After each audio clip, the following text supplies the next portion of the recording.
Chủ sân vô, thuộc về bạn Mùi ơi, bạn Mùi ơi.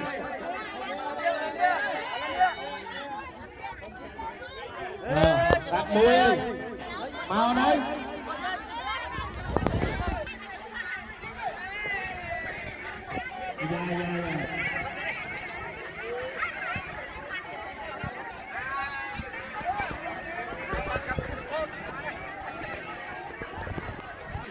Hàng xây nằm bộ chết, đường hàng còn nằm bộ chết đến phía sân. Đây đường. Lấy cho mặt em phía trên. Hàng xây đường hàng bộ chết.